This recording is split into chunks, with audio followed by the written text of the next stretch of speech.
I would like to introduce our first speaker, Tim Ellis. Tim is our Chief Financial Officer, and he's on the Executive Committee of MPN Voice. Tim does an enormous amount of work for MPN Voice and one of our unsung heroes. He's also going to talk about his patient story, as well as what MPN Voice does in terms of financial support and why we do it. Welcome, Tim. Hi, everybody. I'm Tim Ellis. I'm 60 years of age and am one of 4 people who sit on the MPN Voice Executive Committee, my role being the Finance Officer.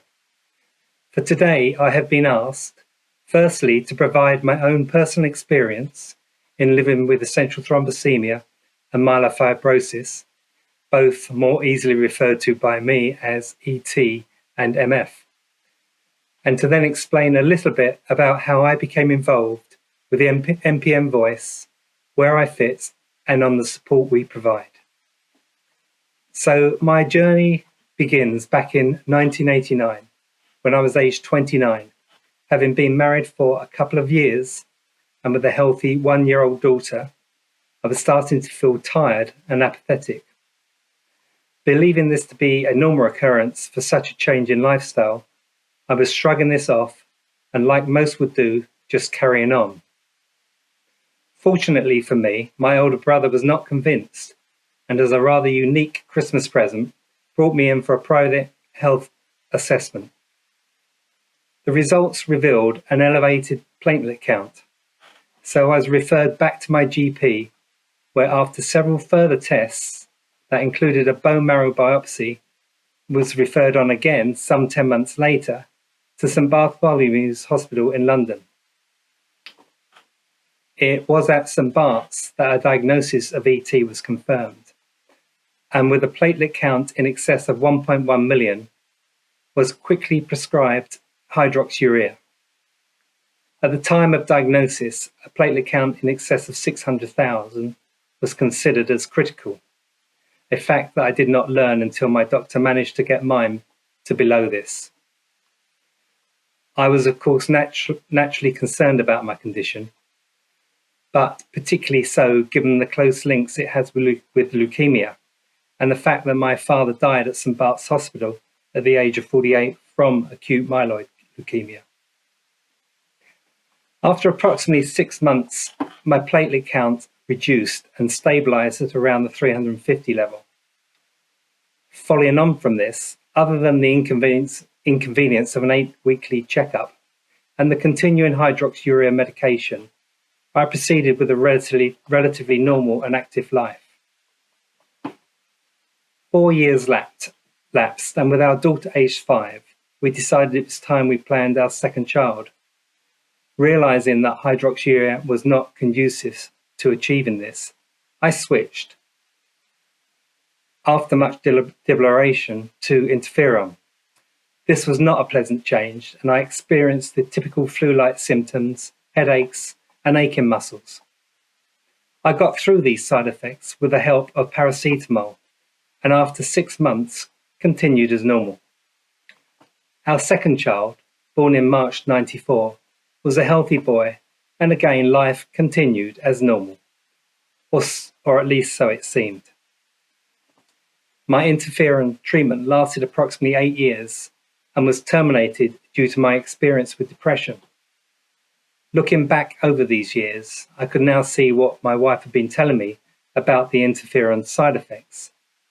I had progressively become more tired, irritable and withdrawn, presumably due to the continued side effects of the drugs. Having moved to Suffolk in 1994, I was now under a consultant at Ipswich Hospital, and choosing the next drug was not easy. I was faced with a dilemma of switching back to hydroxyurea, aware of the various theories about the drug increasing the risk of acute leukemia, taking just aspirin with the associated risk of elevated platelet counts, or switching to the new wonder drug anegrolide. That was obviously relatively new. I chose anegrolide, and armed with this new medication and my experience of depression behind me, my next 4 years continued with relative normality, albeit with rather more muscle joint ache pains than I would have liked. I accepted these aches and pains as the consequences of getting older, but after 2 to 3 years on this treatment, I became aware of the increasing concerns that onegrelide might cause a transformation of my ET condition into the more serious myelofibrosis. After much deliberation, I chose to stick with onegrelide until the beginning of 2005, when, after undertaking a long overdue bone marrow biopsy, it was discovered that my condition had now progressed to level 4 myelofibrosis. Needless to say, this was devastating news, particularly so given that my wife had just discovered that we were rather unexpectedly going to have a third child. I opted for a spell on interferon, whilst awaiting for a hastily arranged appointment with Professor Green at Addenbrooke's. Needless to say, given the outcome from my previous experience with interferon, my choice of drugs was not well received at home. My appointment with Professor Green went well, and after reassurances that there were no real evidence supporting the theories of hydroxyurea developing into leukemia, I went back on to hydroxyurea. At this stage, I was not experiencing an enlarged spleen, or any of the other conditions that are often found at this stage of my condition. My mistakes. Well, going from 1989 to 2005 with no bone marrow biopsy was, in my view, a big mistake. Choosing and sticking with onegrelide was another. However, I do realise that we are all different and that we tolerate and react to these various drugs in very different ways. So for some, onegrelide might be the best course of treatment and is clearly a decision that you and your consultant should make together. Following the diagnosis of myelofibrosis in 2005, until the beginning of 2010, I remained on a relatively low dose of hydroxyurea and attended my regular 12 weekly checkups at Ipswich Hospital. This was supported by an annual appointment at Addenbrooke's Hospital, during which I undertook further bone marrow biopsy tests. In February of 2010, my blood count started to become unstable, with hemoglobin levels dipping below acceptable levels. After various attempts at controlling this, I eventually stopped my hydroxyurea medication in July 2010, when I learned that my fibrosis condition had deteriorated to a point where it was becoming unmanageable with drugs alone. The latter half of 2010 was very worrying times, as we explored how best to manage and control my condition. At this stage, I was feeling particularly poorly, and the prognosis given to me was that I could die within the year. To fight this, I really only had two options. The first being to opt for blood transfusion, providing blood top-ups as required, and the second was to attempt a bone marrow transplant. Given that the first option could only ever be short-term, I opted for the transplant as soon as possible. The process of finding a donor was completed by January 2011, and after a few false starts, I eventually had a stem cell transplant in June 2011 at Addenbrooke's Hospital. My transplant went well, and while I did endure some nasty complications and side effects, 9 years on, I feel pretty good. I hope that story wasn't too long-winded, but it was the reason that in 2005, I decided I wanted to commit myself to try and better understand the disease. I had learned that a newly formed Mpd Support Group had been established by Dr. Claire Harrison, now Professor, from Guy's and St Thomas's Hospital, and so I decided to make contact. I quickly realised that there was immense need for such a group, so decided to become involved. From its formation, the group was run by a steering group made up of both medical professionals and patients, with an aim to provide support to patients across the UK and to also help the medical community gain a better understanding of the condition and to even help in finding a cure. 7 years later, and with a couple of name changes along the way from Mpd Support to Mpd Voice and to now MPN Voice, the group has developed into a globally recognised charity under the umbrella of GSTT.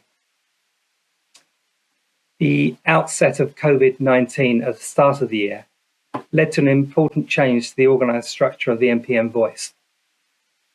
In order to become more responsive to the pressures that COVID-19 was starting to present, a new management structure, as you can hopefully see now on the screen, was put in place. This consisted of an executive committee comprised of Professor Claire Harrison, John Mathias and Nona Baker as co-chairs, and myself as finance officer, supported by 3 additional committees, namely a management committee, a fundraising committee, and a clinical advisory committee. I mentioned earlier my main role as finance officer. This sounds very grand, but in truth, it's really about trying to understand and present the finances of the MPN Voice charity from the data provided to us by the Guy's and St Thomas's charity team.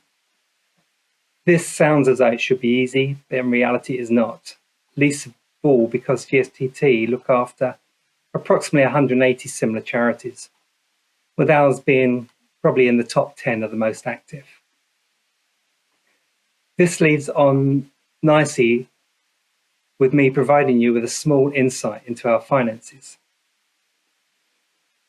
For a small charity with relatively modest funds and income, I genuinely believe we provide a wide range of support to the MPN patient community, support which at times is greatly needed. Income received through fundraising, legacy receipts, donations and corporate sponsorship would normally provide for an annual income of approximately 100,000. We of course endeavour to make the best use of these funds, and our expenditure generally matches the £100,000 annual receipts. There have been years when income has exceeded these sums, and we normally reserve these for funding grants that we provide to what we consider as worthy causes. Expenditure for this and the previous 2 financial years is likely to be £480,000. Taking out £887,000 grant payments we have provided to the epidemiology study Mosaic and the drug trial Mithridate, this equates to the £100,000 approximately per annum figure mentioned. The next slide shows the breakdown of expenditure for this period and demonstrates why the continuation of funding is so vitally important. From this slide, you will see that our priorities are heavily focused on meeting the objectives set for MPN Voice. These can be seen as patient group forums, which prior to this year would have been face-to-face meetings, but owing to COVID-19 are now held online. The provision and distribution of drug and disease booklets, for which there is a considerable demand. Health Unlocked, which has over 2,000 registered MPN Voice users worldwide. Social media, news updates together with website maintenance, and the organisation and setup costs in support of fundraising. And also, not least, buddy support, for which we have 69 tier volunteer buddies on standby to help. The truth is that these sums do not reflect the full costs associated with running these initiatives. Many hours of unpaid effort is put in both the patient and medical members of the 4 committee teams. We owe a huge debt of gratitude to these people, as the MPN Voice charity would not exist without them. At the start of the UK COVID-19 lockdown, the financial impact on the charity's income stream looked quite alarming. Measures put in place to prevent this have, however, been working. So I'm pleased to report that due to the generosity of some of our members in supporting a special appeal for donations back in April, and the tremendous efforts being made by our invigorated fundraising committee, we remain strong and able to continue with the support we provide. So that's it from me. Thank you for listening, and I do hope that you've enjoyed my presentation. Thank you, Tim. I know that you were reticent about talking, but I can tell you that what we've heard gives us all a lot of encouragement. Thank you.